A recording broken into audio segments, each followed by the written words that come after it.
لله رب العالمين والصلاة والسلام على سيدنا مولانا محمد وآله وصحبه أجمعين. I'm going to look at three basic terms which are essential for understanding the method of the so-called Sophists. And I think it's also important for understanding Socrates' method and Plato's method, to which we'll return later, inshallah. Okay, so the three terms recur in our sources in relation to sophistic discourse. The first term is eristic, and the second term is macrologia, and the third term is antilogici.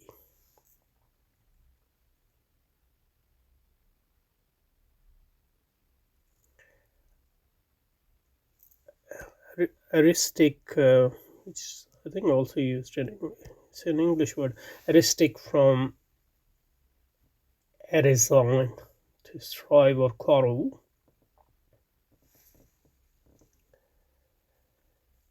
In English, it means of characteristics of debate or argument. And originally it is from Greek eresign, I think strive or quarrel. This author is saying it's a pejorative term for what we might neutrally call sophistic refutation. Sophistic refutation. What are also in Islamic context called al-jadal, or arguments whose characteristic is jadal. Okay. A sophistic refutation is a type of argument where your basic aim is to refute your opponent or his position. But then in Aristotle's sophistical refutation, that becomes a synonym for fallacious arguments of the sort used by sophists. So I think by neutral sophistic refutation, he means a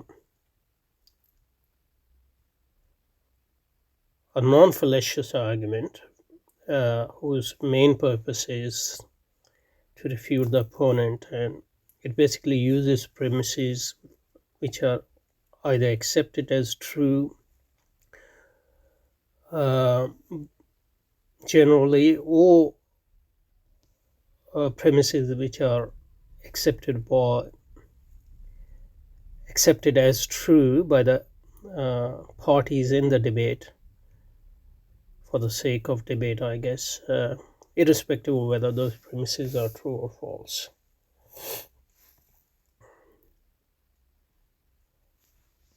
Anyway, three terms recur in our sources in relation to sophistic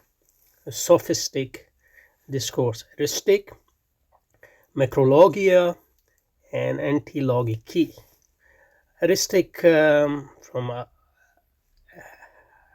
Greek resign, to strive or quarrel, is a pejorative term for what we might more neutrally call sophistic refutation.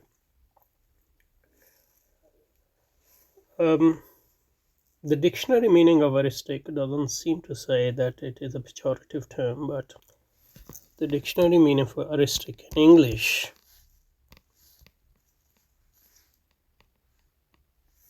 in English dictionary, eristic means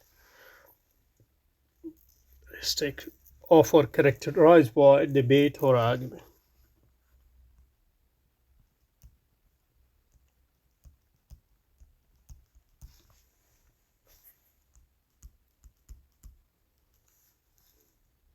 debate or argument.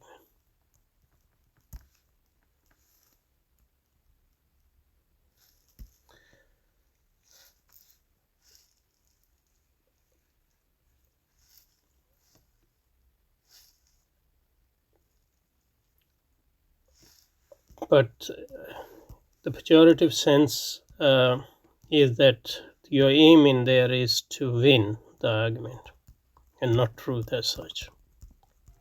So I guess that is where the pejorative element comes in.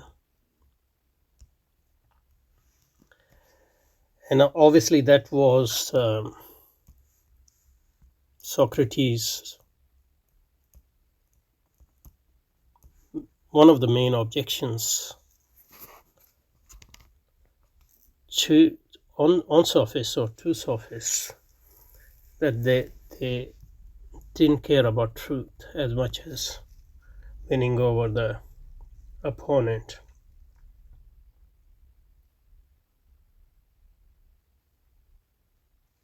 But in English, eristic also means a person given to debate or argument, the art or practice of debate or argument. But I guess there's a pejorative element. And it is derived from Greek word eris, strife. Eris means strife. And obviously the relation of a strife to argument is clear. It is sort of strife. And a reason, I think that's how you pronounce it, I'm not sure. To wrangle. Yes. So it came to English. The dictionary says around 17th century. So okay. So the three terms recur in our sources relations. Eristic, to strive or quarrel, is a pejorative term for what we might more neutrally call sophistic refutation, of type of refutation I just described. Its practice is depicted in Plato's Euthydemus dialogue, which I haven't read, and is central to his definition of the profession in the Sophist. That's another more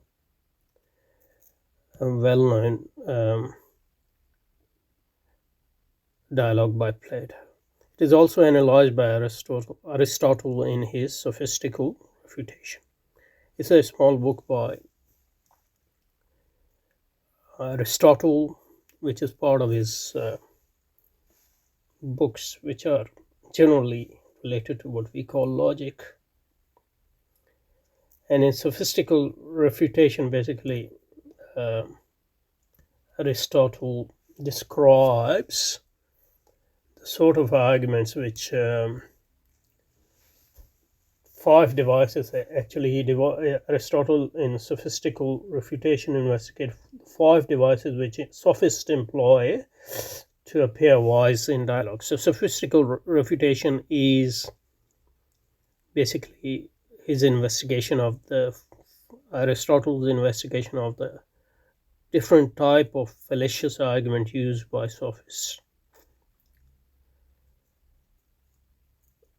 So Sophistical Refutation is the name of the book, and this Sophistical Refutation is not a neutral term.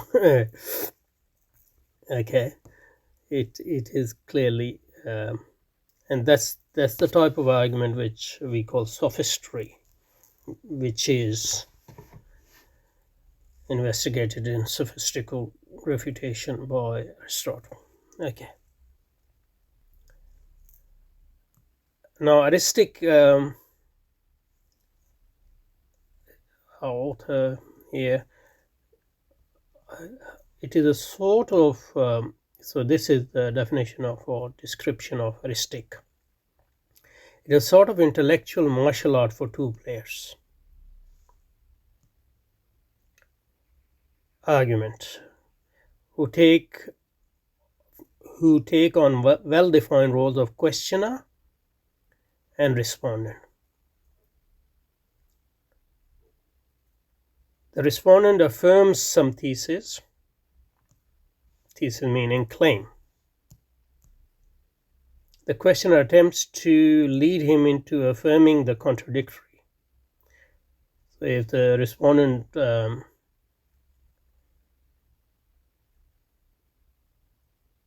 leads a questioner to the contradictory of what his claim is, then his claim is refuted. It's because contradictions cannot be both true and can't be both false. If one is true, the other is false. So that's a strict logical definition of contradiction. Fallacious inferences, or at any rate what we and Aristotle would regard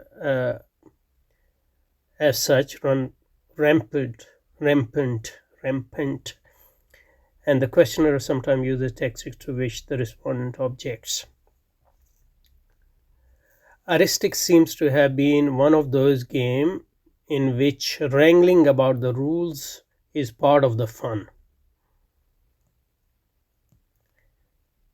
It's sort of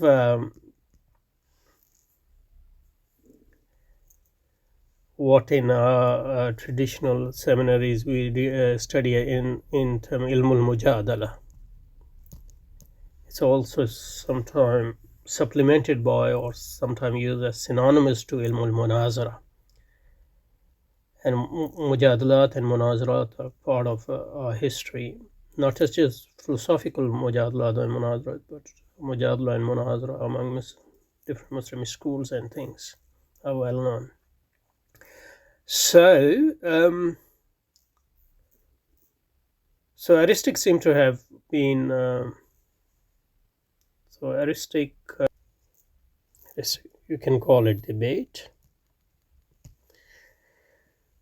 and in debate there is at least two people.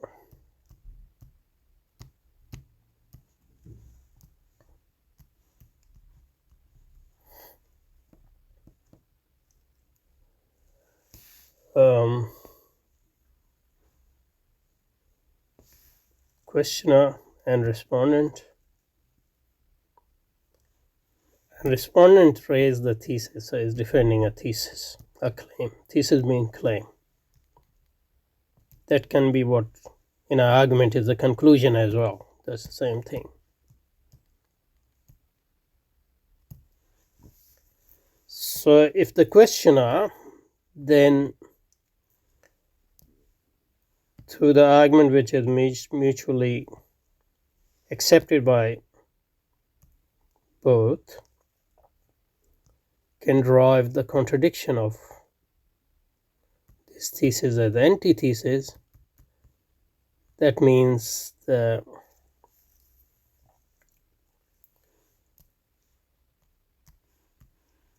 respondent is now involved in a contradiction, and thesis and antithesis, if they are contradictory, then one of them is. If one of them is true, the other must be false, and vice versa. So then they basically wrangling is not just about thesis and antithesis, but about the rules through which the questioner has derived, rules of inference, I guess. Questioner has derived antithesis from the thesis, so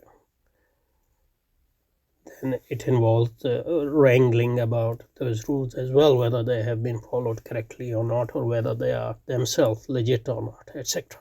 Rules of inference. So Eristic seemed to have been one of those games in which wrangling about the rules is part of the fun. Rules of inference, I guess. For Plato, the orientation of Eristic to victory, Plato and Socrates, at all costs, rather than truth, is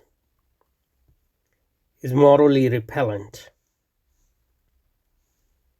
It represents a deep division between Socrates and Sophists. But as a practice of question and answer, refutation through contradiction, Eristic is formally, like as to the rules, indistinguishable from Elencus, Socrates' standard mode of argument. So that's what I was referring to in Plato's early dialogues. So the main difference between Eristic and Elencus is basically the end bit, or the focus, or the telos of them is different. Otherwise, as to rules and as to the structure, they are both the same. There's no difference. I'll explain this in a minute. Now, Elencus, like Eristic, is used in English.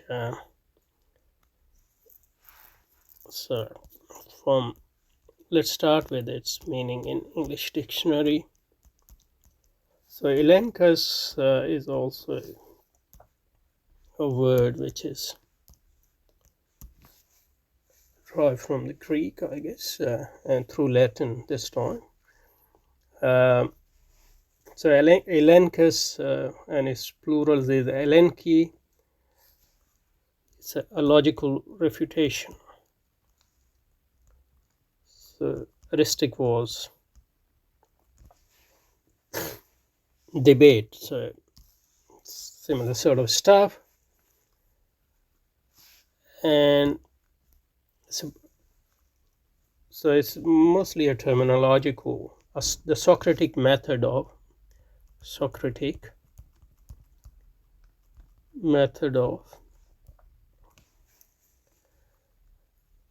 eliciting truth by question and answer, especially to refute an argument. So in Elencus,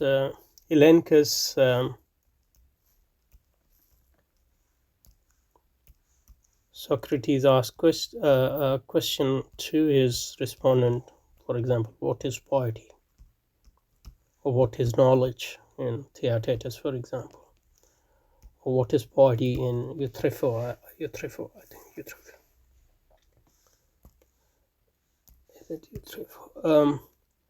He asked the question, and then he basically, through various steps, try to analyze the question and leads that claim which he has elicited to a contradiction, and his interlocutor is then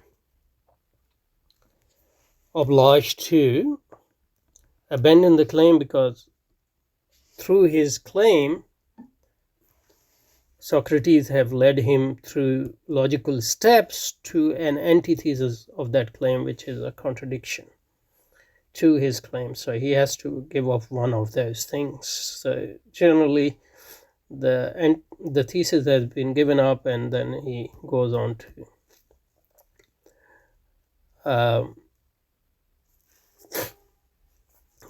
to elicit another thesis. So basically, Socrates' purpose by this is to show that people claim that they know when they actually don't know. And Socrates says, in a sense, implicitly anyway, that he is superior because he already knows that he doesn't know. So Socrates, Plato says that and Socrates himself claimed that his main object is truth, not winning over the. But the actual argument, what he is doing is refuting his interlocutor. So it doesn't seem that it's actually truth, because the main object anyway is to refute the claim Similarly, a sophist in Eristic also does the same, although he doesn't claim that he doesn't know, etc. So he doesn't have that false modesty of the sort which Socrates seems to have. So formally, there's no difference between, formally meaning, so both have claim, both have the inference, and both lead to antithesis. So in the structure and method, they are not different. The only difference is the claim that Socrates' purpose is truth, which seems like at least his immediate purpose is not truth but refutation. On the other hand, Sophist is clean and clear. His main object is to win, and he doesn't shy away from stating that claim. So that's why a lot of people thought that Socrates was actually a closet sophist, and he was just pretending, or maybe he was self-alluded as well, but deluded as well, but there was no real difference between. Some people claim that Socrates was actually sophist. That's why he was so hard on sophists. Anyway, the difference in Eristic and Elencus seem to be only in their telos object. Eristic's object is to win, so victory, and so-called Elencus says telos supposed to be truth, even though the immediate procedure seems to be refutation, which is the same as victory, really. So, okay, let's go back. Okay, so formally in distinction from Elencus, Socrates' turn mode of argument. According to Diogenes Laertius, Protagoras